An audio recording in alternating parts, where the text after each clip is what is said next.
जय हिंद दोस्तों, स्वागत है आपका हमारी यूट्यूब चैनल जेएमएस इंस्टीट्यूट में। दोस्तों आज जो हम टॉपिक कवर करने वाले हैं इसका नाम है सेंसरशिप। दोस्तों यह जो आपका टॉपिक है यह BA first year political science का टॉपिक है। और दोस्तों BA first year political science पर मैंने कई सारी वीडियोस बनाई हुई है, तो आप उन वीडियोस को जाकर देख सकते हैं और अपने BA first year political science की तैयारी अच्छे से कर सकते हैं। दोस्तों आज के चैप्टर के लिए मैंने यह नोट्स बनाए हुए हैं। यह नोट्स मैं आज आपको समझाने वाला हूं और इन नोट्स को मैं आपको प्रोवाइड करा दूंगा अपने टेलीग्राम चैनल पर। दोस्तों टेलीग्राम चैनल का लिंक मैंने कमेंट बॉक्स में प्रोवाइड करा रखा है, तो आप उसे जाकर मेरे टेलीग्राम चैनल को ज्वाइन कर सकते हैं। और दोस्तों इसके अलावा अगर आपको कोई भी कभी पढ़ाई करते टाइम कोई प्रॉब्लम या कुछ ऐसा आता है जो आपको पूछना हो तो वहाँ पर आप मुझसे पूछ सकते हैं। तो आइए दोस्तों बिना टाइम वेस्ट किए हम अपने टॉपिक की शुरुआत करते हैं। दोस्तों सेंसरशिप ज़्यादातर आप लोगों को पता ही होगा सेंसरशिप का मतलब। बस मैं आपको एक तरीके से टॉपिक का मतलब समझा देता हूं और चैप्टर में क्या पढ़ने वाले हैं इसके बारे में बता देता हूं। देखिए दोस्तों सेंसरशिप का मतलब होता है रोक लगा देना। ठीक है दोस्तों, सेंसरशिप का मतलब होता है रोक लगा देना। दोस्तों कभी भी समाज में कोई ऐसा विचार, ऐसी किताब, ऐसी भाषा या फिर इस तरह की कोई फिल्म, इस तरह का कोई कार्टून आता है जिससे समाज में कोई अशांति फैलती है, उस पे सरकार पहले ही रोक लगा दे तो उसे कहते हैं सेंसरशिप। समझ में आया दोस्तों? मैं एक बार फिर बता रहा हूँ। जब समाज में कोई ऐसी किताब, ऐसे विचार, ऐसे कार्टून, इस तरह का कोई भी तरीका जिससे रखने पर समाज में कोई भी किसी भी तरह की प्रॉब्लम आती है तो समाज उस पर रोक लगा दे पहले ही, उसे कहते हैं सेंसरशिप। दोस्तों हमारे भारत के इतिहास में इंदिरा गांधी जी ने जब 1975 में हमारे देश में इमरजेंसी लगी थी, जो हमारी प्रधानमंत्री इंदिरा गांधी जी थी, उन्होंने प्रेस पर सेंसरशिप लगा दी थी कि वो कोई ऐसे विचार ना छापे जिससे समाज में कोई दिक्कत आ जाए और इमरजेंसी में ज़्यादा लोगों को नुकसान हो जाए। तो दोस्तों सेंसरशिप का नॉर्मल मतलब आपको समझ में आया कि नहीं? तो दोस्तों सेंसरशिप का सीधा सा मतलब है ऐसे विचारों पर रोक लगा देना जो समाज को नुकसान पहुंचा सकते हैं। अब दोस्तों आज हम चैप्टर में पढ़ने वाले क्या हैं? तो दोस्तों आज हम चैप्टर में पढ़ने वाले कि सेंसरशिप का मतलब क्या है, सेंसरशिप कहाँ पर सही है, कहाँ पर गलत है। जैसे कि क्या होता है, सेंसरशिप अच्छी चीज़ है। सेंसरशिप का मतलब क्या है कि समाज में कोई प्रॉब्लम ना आए इसीलिए उस पर रोक लगा दो। लेकिन कई बार बेमतलब में समाज किसी पर रोक भी लगा देता है जिस पर रोक नहीं लगनी चाहिए, ये बोला गया है। तो उन चीज़ों को पढ़ेंगे कि ऐसी कौन सी चीज़ें आती है समाज में। और कई लोग हैं जो कहते हैं कि सेंसरशिप होनी ही नहीं चाहिए। तो आज हम चैप्टर में ये पढ़ेंगे कि सेंसरशिप का मतलब क्या है, सेंसरशिप होनी चाहिए या नहीं होनी चाहिए, यह पढ़ेंगे। फिर हम देखेंगे दोस्तों कि सेंसरशिप यूएस में या फिर विदेशों में किस तरीके से है, या फिर जो वेस्ट का जो इलाका है वहाँ पर कैसा है, और हमारे भारत में सेंसरशिप का क्या मतलब है। तो दोस्तों आपको मेन मतलब समझ में आया सेंसरशिप का मतलब क्या है, सेंसरशिप आगे हम क्या पढ़ने वाले, सेंसरशिप होना चाहिए या नहीं होना चाहिए, वगैरह वगैरह। तो दोस्तों मैं आपको ये सब पढ़कर समझाने वाला हूँ। बेसिक मैं आपको यह समझा रहा हूँ कि आज हम पढ़ने वाले क्या है। अब दोस्तों मैं आपको कुछ एग्जाम्पल देना चाहता हूँ। आपने देखा होगा दोस्तों कि सिगरेट के डब्बों पर या फिर शराब जब भी कहीं पे दिखाई जाती है तो उसके नीचे चेतावनी लिखी होती है, या फिर एक तरीके से वो आपको बताती है कि यह आपके सेहत के लिए हानिकारक है। तो दोस्तों ऐसा क्यों होता है? क्या ये भी सेंसरशिप है?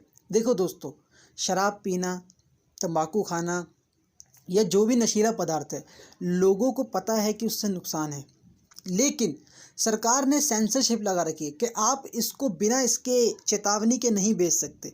तो इसका मतलब ये है दोस्तों, कहीं ना कहीं समाज का एक दायित्व है कि समाज में किसी भी तरह की प्रॉब्लम आने से पहले समाज उसको बता दे। ठीक है दोस्तों, अगर कोई ऐसी फिल्म समाज को लगती है कि ये फिल्म 18 साल से नीचे के व्यक्ति या बच्चों को देखने लायक नहीं है, तो उसमें बता देती है कि ये 18 साल से नीचे के बच्चे ना देखें, नहीं तो इससे नुकसान हो जाएगा।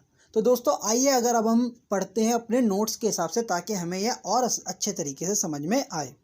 तो देखो दोस्तों, पहली चीज़ कहती है सेंसरशिप भाषण, सार्वजनिक संचार के दमन का कार्य है।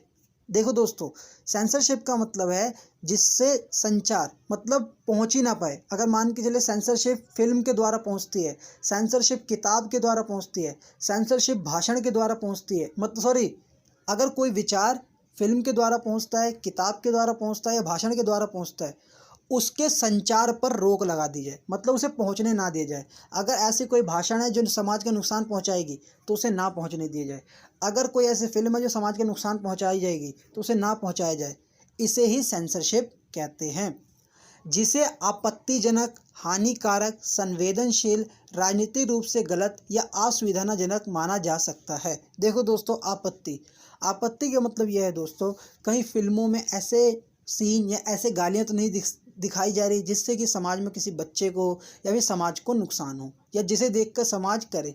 अब जैसे दोस्तों, वैसे तो मैं देखता रहता हूँ, सोशल मीडिया पे काफ़ी एक्टिव रहता हूँ, तो वहाँ पर मैं क्या देखता हूँ दोस्तों कि कोई मूवी आती है, जैसे मान के चलिए मैंने खुद ही देखा हुआ अपने आसपास में लोगों को कि जब एक मूवी आई थी जिसके अंदर वो बहुत किरदार सिगरेट पीता है, ठीक है, तो दोस्तों उसके जो फ़ैन थे वो लगभग सिगरेट पीना उसके स्टाइल में चालू कर देते हैं।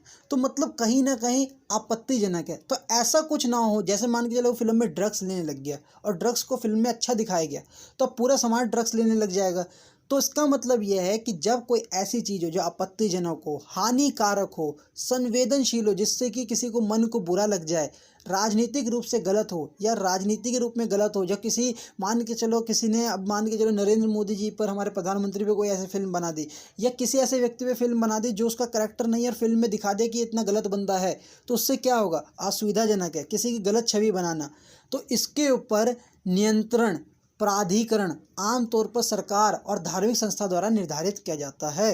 तो देखो दोस्तों, ये सरकार निर्धारित करती है कि किस चीज़ पर सेंसरशिप की जाए, या फिर संत समाज ये लोग करते हैं, क्योंकि सेंसरशिप का मतलब है कि किसी भी तरह के गलत विचारों का समाज में ना आना। ठीक है दोस्तों, यहाँ पर आपको सेंसरशिप का मतलब समझ में आ गया। अब नेक्स्ट में कह रहा है, आमतौर पर सेंसरशिप को जांच, पुस्तकों, नाटकों, फिल्मों, टेलीविजनों, रेडियो कार्यक्रम, समाचार रिपोर्ट और सोशल मीडिया आदि के माध्यम से किया जाता है। ठीक है दोस्तों, कई तरीके से सेंसरशिप होती है। जैसे मान के चलिए आज के टाइम में आपने सोशल मीडिया पर कुछ भी गलत डाल दिए, ठीक है, जैसा कि एक मैं आपको बताता हूँ कि अगर सोशल मीडिया पर डाल दिया गया कि एक नेता है, उनका नाम एक्स है मान के चलो, वह नेता महिलाओं के बारे में ये सोचते हैं और उन्होंने मुझसे यह बात करी, मैंने ये लिख दिया, एक पल के लिए एग्जाम्पल दे रहा हूँ। अब दोस्तों उस नेता ने कभी ये बात की नहीं, तो वो क्या करेगा, वो मेरे खिलाफ, मैंने गलत किया क्योंकि मैंने क्या लिख दिया कि वो महिलाओं के बारे में गलत सोचता है, जबकि वो सोचता नहीं है। अब सारी महिलाएं जो होंगी वो उसे गलत समझेंगी। तो उसका मतलब है ऐसे विचारों का, ऐसी चीज़ों का समाज में आना जिससे कि नुकसान हो, ठीक है दोस्तों, या आपत्ति हो, तो उसे दबाने को सेंसरशिप कहा जाता है।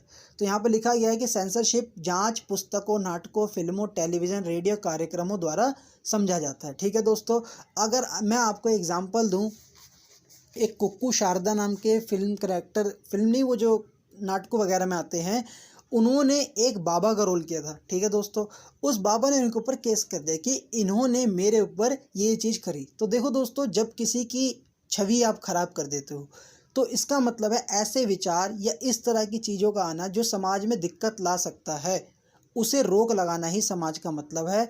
इसे ही सेंसरशिप कहते हैं। तो आपको सेंसरशिप का मतलब समझ में आ रहा है दोस्तों। मैं अपनी तरफ से बिल्कुल समझाना चाह रहा हूँ आपको, सेंसरशिप का बिल्कुल बेसिक अर्थ समझ में आ जाए, फिर उसके बाद आपके लिए कुछ भी नहीं है।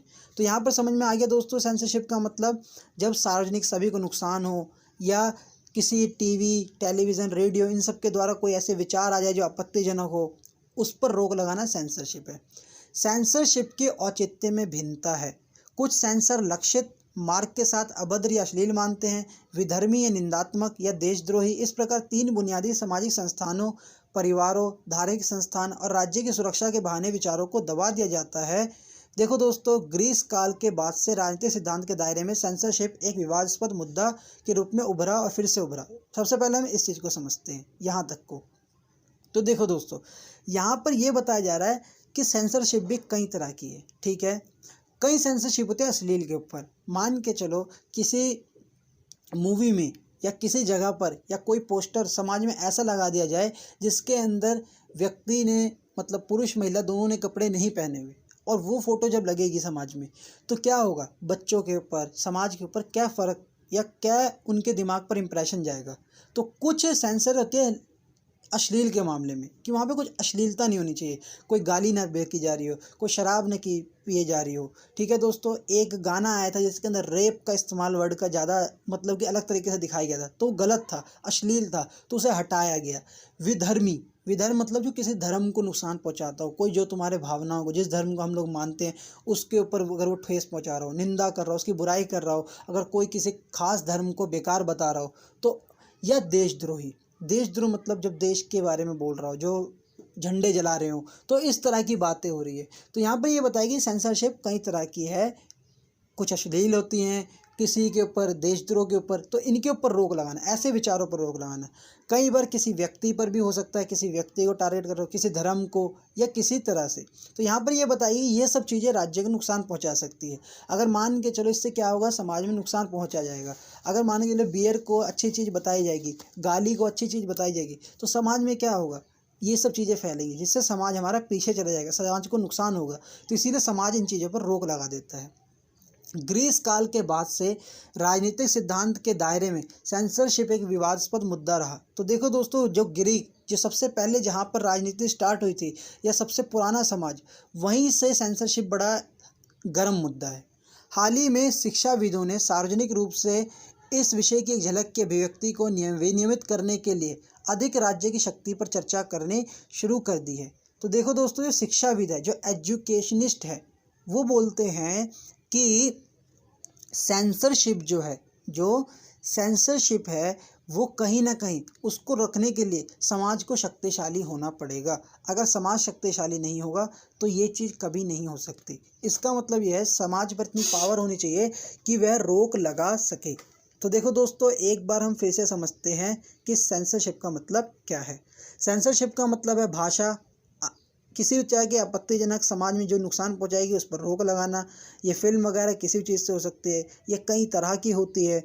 अब ये बता रहे हैं कि इसके लिए समाज को मजबूत होना चाहिए, राज्य के पास ज़्यादा शक्ति होनी चाहिए। अगर मान के चलो राज्य कमज़ोर होगा तो उस पर रोक कैसे लगाएगा। ठीक है दोस्तों, यहाँ पर यह बताया गया है। जब 470 BC की बात पता चला, सुकरात एशियनिक दार्शनिक प्रशासन को सेंसर करने के लिए कविता के इतिहास सेंसरशिप को राजनीतिक किया गया और विभिन्न मानक राजनीतिक द्वारा चर्चा की गई। देखो दोस्तों, सुकरात के बारे में आपने पढ़ा होगा, या नहीं भी जानते तो मैं आपको बताता हूँ। सुकरात जो राजनीतिक फिलॉसफी है, ठीक है दोस्तों, जो राजनीति के अंदर प्लेटो, अरस्तु, सुकरात, ये बहुत विख्यात और बहुत क्लासिक लिबरल हैं। लिबरल कह रहा हूँ, मतलब कि पुराने आपके राजनीतिक दार्शनिक हैं। दोस्तों, सुकरात के साथ क्या हुआ था, सुकरात ने एक कविता लिखी थी और उसके बाद उन्होंने एक बात कही थी जिससे उनके ऊपर उनको फांसी दे दी गई थी कि भाई उन्होंने ये बात क्यों कही। तो कहीं ना कहीं सेंसरशिप, उनके ऊपर रोक लगा दी कि ये कविता अगर वो समाज में सुनाएंगे तो इससे नुकसान होगा, ये पेंटिंग वो समाज में दिखाएंगे तो उससे नुकसान होगा। सुकरात को इसीलिए जहर दे दिया गया था। ठीक है दोस्तों, तो यहाँ पर यही बताया गया है कि पुराने ज़माने में जब ग्रीक का समय था, उसी समय से कहीं ना कहीं सेंसरशिप समाज में थी। उसके बाद बताया गया कि 399 BC से शुरुआत में वापस उठाने वाले विवाद ने एथेनियन ने कुछ कहानीकारों से पूछा। तो सेंसर की बात एथेंस से ही आ गई है, जो सबसे पुराना समाज है, जहाँ से राजनीति का जन्म हुआ है, वहीं से सेंसरशिप का भी जन्म हो गया है। तो दोस्तों, आप अपने जब एग्जाम में क्वेश्चन का आंसर लिखोगे तो इंट्रोडक्शन में ये सब बातें आप लिख देना, जिससे पता चल जाए कि सेंसरशिप का मतलब क्या है। तो दोस्तों, सेंसरशिप का मतलब समझ में आ गया आपको कि सेंसरशिप बहुत पुराने समय से है, 470 BC वगैरह से ही है, जब सुकरात को जहर दे दिया गया था सिर्फ और सिर्फ कविता के लिए, जो वो अपने विचार रखना चाहते थे। इसके अलावा उन्होंने बताया कि किस तरीके से सेंसरशिप को लगाने के लिए समाज मजबूत होना चाहिए और सेंसरशिप किस तरह से आती है और उसके ऊपर कैसे रोक लगाई जाए। तो दोस्तों, यहाँ पर आपको बिल्कुल क्लियर हो गया सेंसरशिप का मतलब। अब हम दोस्तों समझते हैं सेंसरशिप की वैचारिक समझ। वैचारिक समझ का मतलब क्या होता है। वैचारिक समझ का मतलब होता है सेंसरशिप को समझना। अब मैं आपको एक एग्जांपल देता हूँ। ठीक है दोस्तों, मान के चलो दोस्तों कि मैं ऐसा मानता हूँ, अगर बाय द वे मैं शराब पीता हूँ, बाय द वे मैं मानता हूँ शराब बहुत अच्छी चीज़ है, इसको पीने में कोई रोक नहीं है, और मैं अपने बच्चों को भी कहता हूँ कि 18 साल से पहले आप पी सकते हो, ये कोई बेकार चीज़ नहीं है, हेल्थ के साथ ये माइंड को बहुत रिफ़्रेश करती है। मैंने ये चीज़ अपनी बात रखी, ये मेरे विचार हैं, ठीक है दोस्तों। लेकिन जो मेरे देश का समाज है या मेरा देश है वो इसे इस तरीके से नहीं देखता। वो कहता है कि पीने से या शराब पीने से एक तो शारीरिक नुकसान होता है, और एक जहाँ पर व्यक्ति को तरक्की करनी चाहिए वह वहाँ नहीं करता। तो दोस्तों मेरे विचार अलग हैं और मेरे समाज के विचार अलग हैं। अब दोस्तों इसके अलावा मैं एक और चीज़ बताता हूँ कि आज लोगों में सबसे मेन जल्दी समझ में आ जाएगा, मेरे को ऐसा लग रहा है इस एग्जांपल से, टिकटॉक। ठीक है दोस्तों, मैं ऐसा मानता हूँ या देखता हूँ कि आजकल बच्चे जो हैं या फिर जो भी ज़्यादातर लोग हो गए वो टिकटॉक में 6 से 3 घंटे 4 घंटे 7-8 घंटे खर्च कर देते हैं, ख़राब कर देते हैं। या फिर पबजी जैसी गेम्स हो गई, ठीक है दोस्तों, या उसमें उनको इंटरेस्ट है, अलग चीज़ है, ठीक है दोस्तों। अब क्या हुआ, जो व्यक्ति चलाता है टिकटॉक या फिर जो गेम खेलते हैं पबजी वगैरह, उनसे अगर आप पूछेंगे कि भाई ये क्या गलत है, नहीं, उनका मानना क्या है कि भाई इससे मैं अपने टैलेंट को दर्शाता हूँ या मुझे अच्छा लगता है, मेरा एंजॉय टाइम होता है, वो मैं क्रिकेट खेलने की जगह या फिर कोई आउटडोर एक्टिविटी करने की वजह मेरे को टिकटॉक चलाना सही लगता है। मैं ऐसा खाली बैठने से, टीवी देखने से अच्छा टिकटॉक चलाना समझता हूँ। मैं गेम खेल के अपने माइंड को रिफ़्रेश कर लेता हूँ या फ्रेश कर लेता हूँ। तो दोस्तों यहाँ पर ये बात है। लेकिन जो समाज है, जो आपके स्कूल है, जो आपके वो है, वो कहते नहीं, बच्चे का 5 घंटे मोबाइल चलाना सही नहीं है, या फिर बच्चे टिकटॉक चलाते हैं, ये इतनी अच्छी चीज़ नहीं है, ये कहीं ना कहीं उनको आलसी बना रही है या फिर उनको सीरियस नहीं कर रही लाइफ के प्रति। तो देखो दोस्तों, जो आप सोचते हैं वो आपकी वैचारिक समझ है, जो समाज सोचता है उस समाज की वैचारिक समझ है, जो सरकार सोचती है वो सरकार की वैचारिक समझ है। अब सेंसरशिप में भी यही दिक्कत आ गई। अब व्यक्ति ऐसी कौन सी बात कह रहा है, उससे क्या नुकसान हो जाएगा, ठीक है दोस्तों। अब इसके अंदर क्या हुआ दोस्तों, जो एक है कंजर्वेटिव, एक है पुरानेवादी, वो पता है क्या सोचते हैं, रूढ़िवादी, वो सोचते हैं कि समाज को गलत चीज़ पर रोक लगा देना चाहिए, ठीक है दोस्तों, और वो समाज के ऊपर वो किस चीज़ पर रोक लगाए। और एक दोस्तों है लिबरल, जो खुले विचार वाले, वो कहते हैं कि समाज को सेंसरशिप तो रखनी नहीं चाहिए, समाज को सब कुछ छोड़ देना चाहिए, जो जो कर रहा है करने दो, क्योंकि व्यक्ति खुद समझदार है, ठीक है दोस्तों। मैं आपको सेंसरशिप तो बिल्कुल समझ में आ गया, मुझे लग रहा है, बता देना दोस्तों लास्ट में वीडियो के कि आपको समझ में आया है कहाँ पे क्या दिक्कत हुई, ताकि हम उसमें सुधार करें। देखो दोस्तों, सेंसरशिप का फिर से मैं आपको मतलब समझा रहा हूँ, मतलब तो आपको समझ में आ गया, मतलब मैं फिर से दोबारा वैचारिक समझ बता रहा हूँ। एक है कौन, पुरातनवादी, या फिर मैं आपको कहूँ रूढ़िवादी। वो ये सोचते हैं सेंसरशिप होना चाहिए और समाज को हर एक चीज़ पर सेंसरशिप लगा देना चाहिए, गाली बकने पर या फिर किसी भी तरीके से ऐसे किताब छापने पर, ऐसे फिल्म लाने पर। और जो आधुनिकवाद या फिर मैं कहूँ लिबरल जो हैं, जो आज के टाइम में नववादी, वो सोचते नहीं, समाज किसी पर रोक ना लगाए। क्यों लगाए, समझ लो, सबके अपने अपने विचार है, सब अपने अच्छाई बुराई जानते हैं। लोग टिकटॉक चलाने दो, उन्हें पता है कि मेरा कितना नुकसान हो रहा है, मेरी आंखें ख़राब हो रही है या फिर मेरा टाइम वेस्ट हो रहा है, मैं अपने करियर के लिए नहीं हूँ सचेत, वगैरह वगैरह। तो लोग खुद समझदार है, एक कहता है सेंसरशिप होना चाहिए, एक कहता है नहीं होना चाहिए, और ये दोनों वैचारिक समझ है। तो दोस्तों आप भी मुझे बताना कमेंट करके कि सेंसरशिप होना चाहिए या नहीं होना चाहिए। तो देखो दोस्तों, सेंसरशिप का मुद्दा कई परस्पर संबंधित अवधारणाओं पर टिका हुआ है, जिनमें से है एक मुक्त भाषण, एक शब्द जो मुक्त अभिव्यक्ति के साथ साथ परस्पर उपयोग किया जाता है। दोस्तों मान के चलो आपके पास कोई ऐसा टैलेंट है, आप गाली बककर लोगों को हंसा देते हो, और वो गाली ऐसी नहीं होती जिससे समाज को नुकसान हो जाए। मतलब समझ में आ रहा है, आप गाली बकते हो और आप गाली ऐसी बकते हो कि जिससे लोगों को बुरा भी नहीं लगता, लोग हंस लेते हैं। तो आप पे सेंसरशिप लग गई तो आप क्या सोचोगे, आपका विकास ही नहीं होगा। अब देखो, आप हंसते, आपसे लोग हंसते, आप लाखों लोगों के बीच में फेमस होते, लेकिन आपको बोलने ही नहीं दिया गया, आपकी बात को रखने ही नहीं दिया गया। तो सेंसरशिप में ये बताया गया है कि विचार आने देने चाहिए। मान के चलो आपके पास, आपके विचार से लाखों लोग प्रेरित हो रहे हैं, ठीक है, मान के चलो आप ऐसा भाषण देते हैं जिससे लोग भड़क तो जाते हैं, लेकिन आपका करियर तो उसी पर टिका हुआ है। तो यहाँ पर यह बताया गया है कि कभी भी भाषण पर रोक नहीं होनी चाहिए, फिल्म पर रोक नहीं होनी चाहिए। अगर आप हॉलीवुड की कोई भी, या फिर जो वेस्ट का मुद्दा है, या फिर हॉलीवुड नहीं कहूँगा, जितने भी ये आपके ये यूरोप की कंट्री है या अमेरिका वगैरह, जो डेवलप कंट्री है, जो विकसित कंट्रियाँ हैं, उनका मानना यही है कि रोक नहीं होनी चाहिए, इसीलिए उनकी फिल्मों में आप ज़्यादातर तरीके देखते हो वो खुले विचार के होते हैं। ठीक है दोस्तों, तो यहाँ पर यही बताया गया है कि सेंसरशिप का कभी भी विचारों पर, किताबों पर नहीं होना चाहिए, क्योंकि ये व्यक्ति के मानसिक स्थिति को दर्शाते हैं, उनके मन को दर्शाते हैं। ठीक है दोस्तों, आगे हम इनके बारे में चर्चा करेंगे। मुक्त भाषण की अवधारणा के लिए केंद्रीय यह है कि लोगों को बिना किसी सीमा या हस्तक्षेप के अपने विचारों को स्वतंत्र रूप से व्यक्त करने की एक वैध अपेक्षा है। देखो दोस्तों, ये बताया गया है यहाँ पर कि आप फ्री बोलने के लिए फ्री हो। ठीक है दोस्तों, अगर मान के चलो आप गाली दे रहे हो तो दो, उससे समाज को खुद समझना चाहिए इससे मेरा क्या नुकसान है, क्या सही है।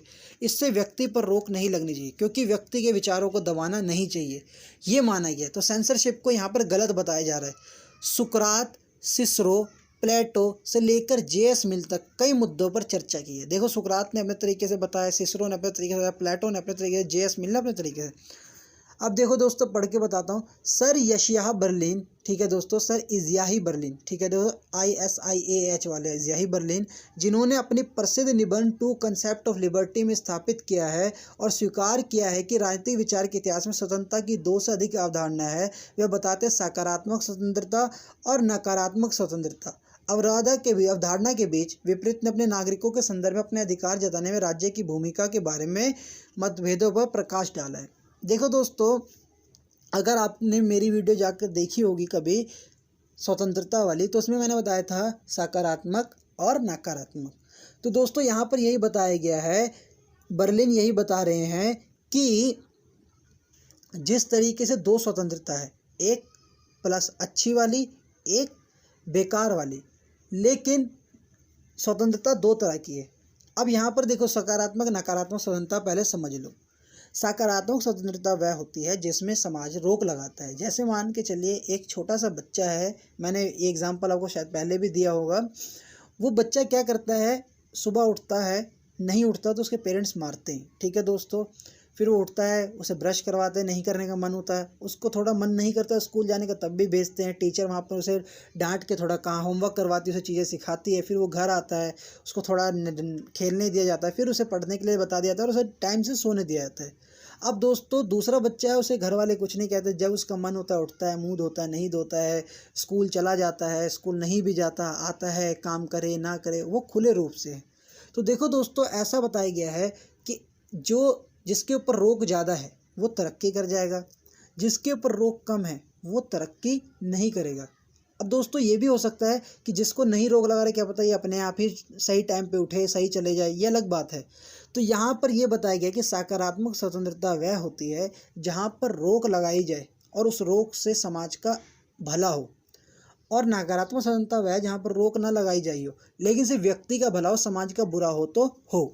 तो वही बात बर्लिन ने कहा है सेंसरशिप के बारे में कि सेंसरशिप के भी 2 तरीके हैं। एक तरफ सेंसरशिप को अगर हम लगाएंगे तो उससे क्या होगा, उस सेंसरशिप के लगाने से समाज अच्छा भी हो सकता है और नहीं भी। अगर हम सेंसरशिप लगाते हैं तो समाज का भला है, समाज में कभी अशांति नहीं होगी। अगर हम सेंसरशिप नहीं लगाते तो हर एक व्यक्ति के खुले विचार होंगे। तो देखो दोस्तों, आज के टाइम में हमारा भारत सही सेंसरशिप लगाता है। ये हम भारत की बात बाद में करेंगे, मेन आप ये समझिए सेंसरशिप की वैचारिक समझ कि सेंसरशिप है क्या।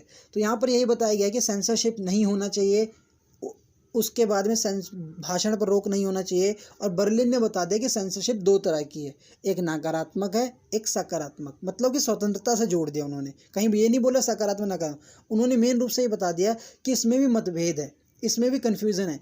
कोई कहता है कि सेंसरशिप होना चाहिए, कोई कहता है नहीं होना चाहिए। तो दोस्तों, एक बार हम फिर से ऊपर से समझते हुए आते हैं। सेंसरशिप का मतलब कोई भी ऐसी भाषण या इन चीज़ों पर रोक लगाना जिससे समाज में कोई अशांति फैले। सेंसरशिप का मतलब 2 तरह से है। कोई कहता है सेंसरशिप होना चाहिए ताकि समाज पर रोक लगे, समाज कुछ भी गलत होने से रुक जाए। और एक सेंसरशिप का मतलब है गलत मतलब कि उसके ऊपर रोक नहीं होनी, सेंसरशिप नहीं होना चाहिए, जो व्यक्ति चाहे वो बोलता रहे। ठीक है दोस्तों, जैसा मैंने आपको पबजी वाले एग्जांपल से समझाया था। अब दोस्तों, सेंसरशिप का सैद्धांतिक ढांचा। तो दोस्तों, अब हम पढ़ते हैं रूढ़िवादी के विचार और फिर हम पढ़ेंगे जो लिबरल है, जिन्हें हम बोलते हैं कि जो खुले विचार, जो मैंने आपको बताया था। देखो दोस्तों, अब हम पढ़ते हैं, जब हम राज्य जैसे आधुनिक राजनीतिक संस्थान के संदर्भ में सेंसरशिप शब्द का प्रयोग करते हैं तो इसका मतलब है कि राज्य इस आधार पर मुक्त भाषण का दमन कर सकता है और वह सार्वजनिक भावना को नुकसान पहुंचाने से रोक देगा। तो देखो दोस्तों, सेंसरशिप का मतलब ये है कि राज्य ऐसी चीज़ों को रोक देगा जिससे समाज को नुकसान होगा। ठीक है, वास्तव में सेंसरशिप की अवधारणा बहस के अधीन है। तो देखो दोस्तों, बहस तो है ही। अगर आप देखो वही वाली बात, पबजी को बैन कर दिया जाए तो काफ़ी नुकसान होगा, है ना, किसका, यूथ का, लोग अपने मनोरंजन नहीं कर पाएंगे। शराब को बैन कर दिया जाए तो भी दिक्कत होएगी, और दूसरी तरफ बैन करने से फ़ायदा भी होगा कि हमारा समाज तरक्की करेगा। तो इसका मतलब यह सेंसरशिप एक बहस की चीज़ है, करे तो भी दिक्कत, ना करे तो भी दिक्कत। एक व्यक्ति के रूप में हम सभी को अपनी इच्छा के अनुसार कार्य करने की स्वतंत्रता है। ठीक है दोस्तों, मैंने आपको बताया आपके अंदर टैलेंट है, आप गाली बककर, या मेरे अंदर टैलेंट है, अगर मैं गाली बककर लोगों को हंसा सकता हूँ, लेकिन इसे रोक लगा दी जाए तो मेरी स्वतंत्रता चली जाएगी, है ना दोस्तों। तो यहाँ पर यही बताया गया है कि सेंसरशिप से व्यक्ति की स्वतंत्रता चली जाती है, लेकिन समाज के एक सदस्य के रूप में हम सभी एक ऐसी स्वतंत्रता पर संयम रखना चाहते हैं जो हमारी स्वतंत्रता को बाधित करती है। लेकिन अगर मान के चलो उस गाली से काफ़ी बच्चे बिगड़ जाए और हर कोई गाली बकता फिरे तो उससे समाज का नुकसान भी होगा। तो दोनों चीज़ है, एक चीज़ से फ़ायदा हो रहा है तो दूसरे से नुकसान हो रहा है। तो इसका मतलब ये है कि सेंसरशिप लगाने पे भी घाटा है, ना लगाने पे भी घाटा है। तो यहाँ पर हम सेंसरशिप को एकदम सही भी नहीं कह सकते और सेंसरशिप को एक गलत भी नहीं कह सकते। तो दोस्तों, आपको समझ में आ गया सेंसरशिप के यहाँ तक मतलब। अब रूढ़िवादी, अब दोस्तों रूढ़िवादी मतलब होता है जो सेंसरशिप को सपोर्ट करते हैं। तो आप ये लिख देना, रूढ़िवादी एक मायावी विचारधारा है और दावा करता है कि मानव की समझ को अनुभवों से ना खींचा जाना चाहिए। यह परंपरा और ऐतिहासिक अनुभवों पर तर्क संगतता को खारिज करता है। सेंसरशिप के मुद्दे पर रूढ़िवादी विचारों में कहा गया है कि अगर पारंपरिक मूल्य और सामाजिक स्थिरता को कम करके देखा जाए तो मुक्त भाषण का दुरुपयोग किया जा सकता है। अब देखो दोस्तों, मुक्त भाषण मतलब कि जो मर्जी बोलो। मान के चलो अगर आपको इजाज़त दे दी जाए कि आप जो मर्जी खुला बोला, आप पर कुछ नहीं होगा। अब क्लास में आप बैठे हुए हैं, टीचर को गाली बक दो, मुक्त भाषण है भाई, हम कुछ नहीं कह सकते। ठीक है, टीचर की चेहरे की बुराई कर दो, मुक्त भाषण है। तो ये बताया गया, रूढ़िवादी कहते हैं कि अगर हर एक व्यक्ति को मुक्त भाषण दे दिया तो वो तो गलत फ़ायदा उठा लेगा।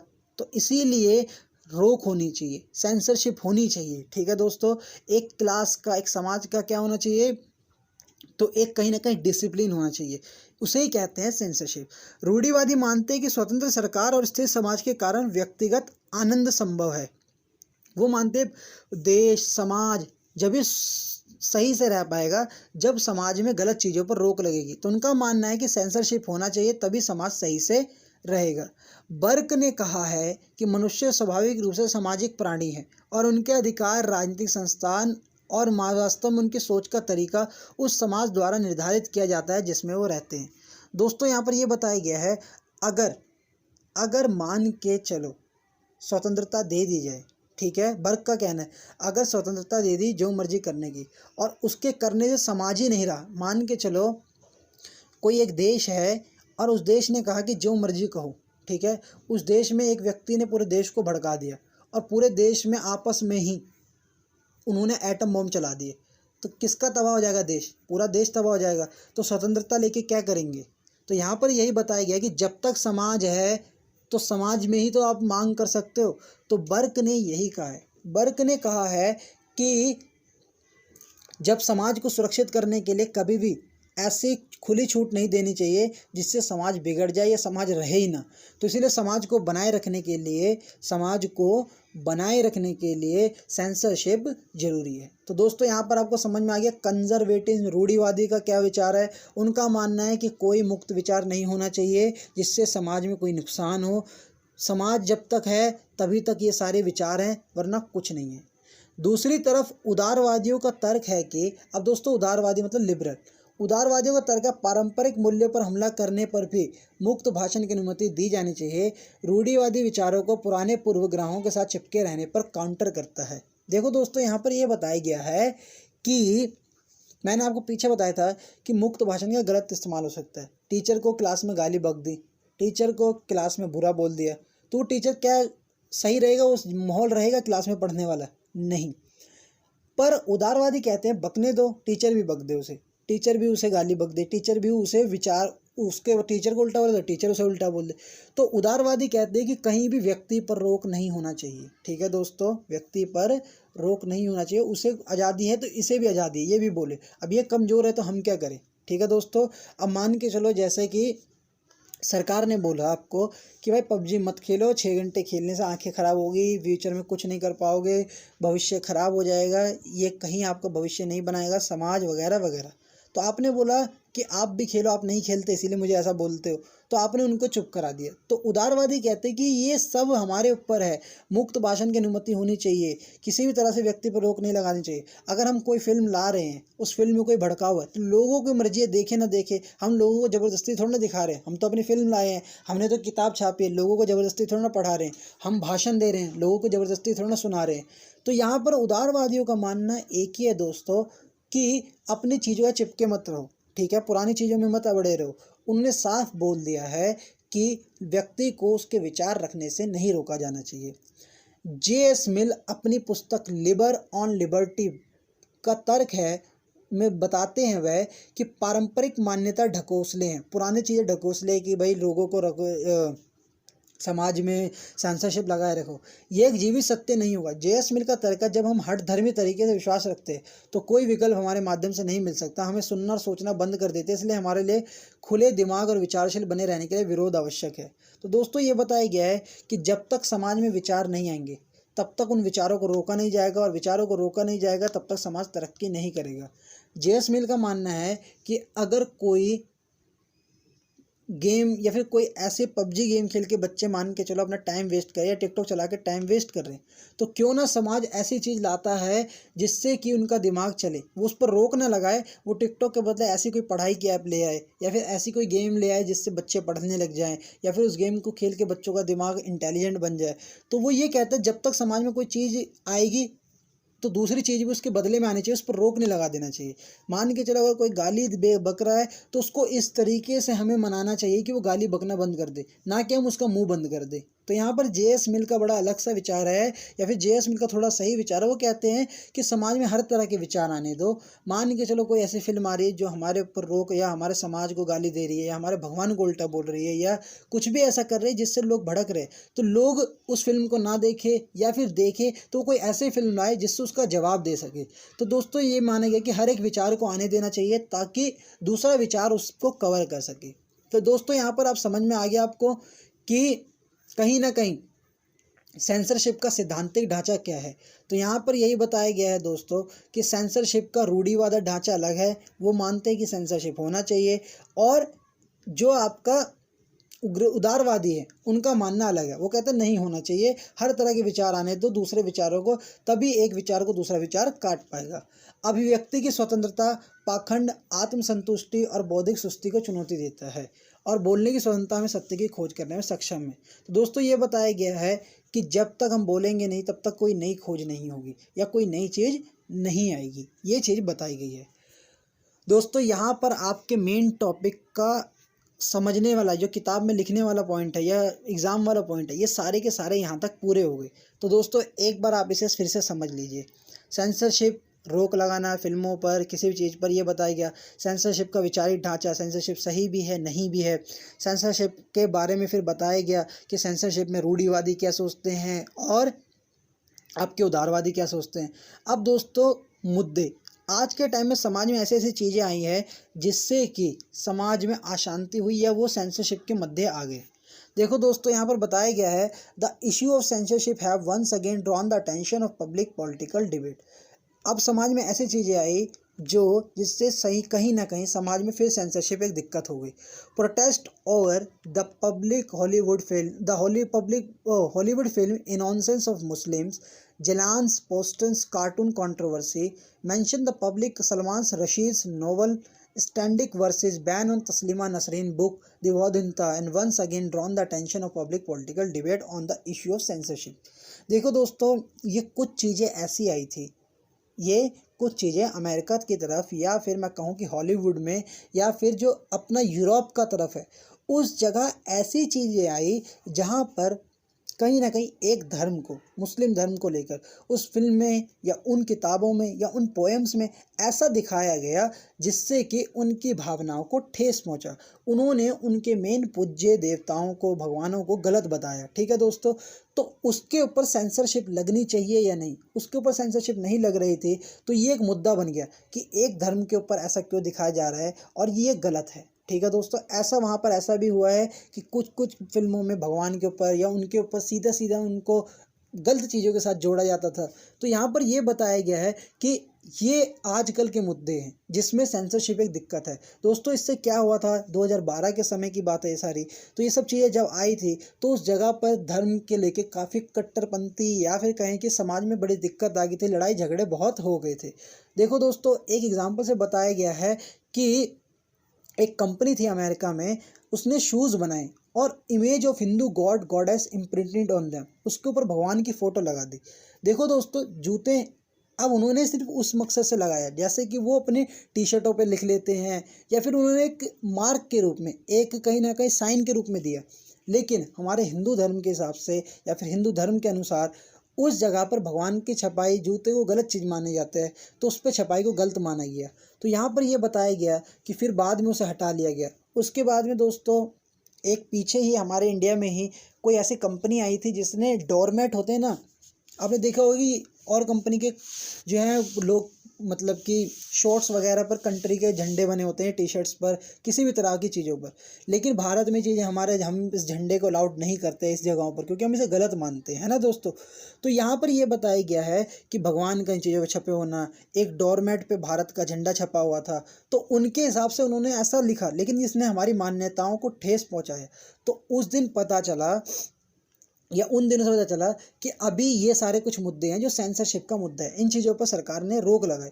तो मिल का तर्क है कि उन राय को भी सेंसर नहीं करना चाहिए जिन्हें हमें गलत नहीं बल्कि समाज के लिए खतरनाक मान सकते हैं। तो देखो दोस्तों, मिल इसको भी अलाउड कर रहे हैं कि ऐसी चीज़ों को मत सेंसरशिप करो। ये जितनी भी चीज़ मैंने ऊपर करी है ये सब सेंसर हो गई है, इन सब पर रोक लगा दी गई है। ठीक है, जो भगवान के वैसे उन्होंने छापा, या लेकिन मिल कहते हैं कि इन चीज़ों पर भी रोक नहीं होनी चाहिए। तो देखो दोस्तों, आप इन सब चीज़ों के बारे में, राजनीतिक मुद्दों के बारे में बता सकते हैं जो सेंसरशिप के मुद्दे एक दिक्कत आ गए थे। भारत में भी कई ऐसी पेंटिंग, कई ऐसे कार्टून बने जिससे समाज को काफ़ी दिक्कत हुई, तो उन्होंने भी कहा कि इसके ऊपर रोक होनी चाहिए। तो देखो दोस्तों, सेंसरशिप बेहद आसान, बेहद समझने वाला मुद्दा है। तो मैं समझता हूँ कि आपको समझ में आ गया होगा। एक बार मैं आपको फिर से ऊपर से समझाना चाहता हूँ। सेंसरशिप का मतलब समाज में ऐसी चीज़ जिससे कोई दिक्कत हो उसे रोक लगाना, अशांति पर रोक लगाना। पुराने ज़माने में भी ऐसा हुआ था जब किसी गलत चीज़ के आने से पहले जहर दे दिया गया था सुकरात को। फिर बताया गया कि सेंसरशिप के जो वैचारिक समझ, सेंसरशिप क्या है, कहीं ना कहीं सही भी है, कहीं ना कहीं गलत भी है, ये बताया गया। सेंसरशिप को रूढ़िवादी क्या सोचते हैं, सेंसरशिप के बारे में आपके ये लोग क्या सोचते हैं जो लिबरल होते हैं। उसके बाद में क्या क्या मुद्दे ऐसे आए हैं आज के समाज के सामने जिसमें सेंसरशिप एक दिक्कत बन के आ गई। उसके बाद एशिया में आज के टाइम में क्या सेंसरशिप का मुद्दा है। तो ये सब चीज़ें दोस्तों बनती है। आई होप दोस्तों आपको समझ में आ गया होगा। तो प्लीज़ कमेंट करके बताइएगा कि आपको समझ में आया कि नहीं, कहाँ पर कोई प्रॉब्लम आई और उन प्रॉब्लम को हम कैसे दूर कर सकते हैं, यह सब चीज़ दोस्तों कमेंट कर देना। इसके अलावा दोस्तों, आज हम किस दुनिया में, किस महामारी में फंसे हुए हैं, तो प्लीज़ अपना ध्यान रखें, सोशल डिस्टेंसिंग मेंटेन करें। उसके बाद में आप सब चीज़ों के बारे में WHO के जो वेबसाइट है वहाँ से जानकारी प्राप्त कर सकते हैं। और दोस्तों, हो सके तो सही बंदे को, बिल्कुल करेक्ट, जिसको ज़रूरत हो, जितनी मात्रा में ज़रूरत हो उसे करने की कोशिश ज़रूर करें, उसकी हेल्प, ताकि किसी को कोई दिक्कत इस समय ना हो सके। हम एक दूसरे की मदद करें। जय हिंद दोस्तों, अपना ध्यान रखें। भारत माता की जय। वंदे मातरम।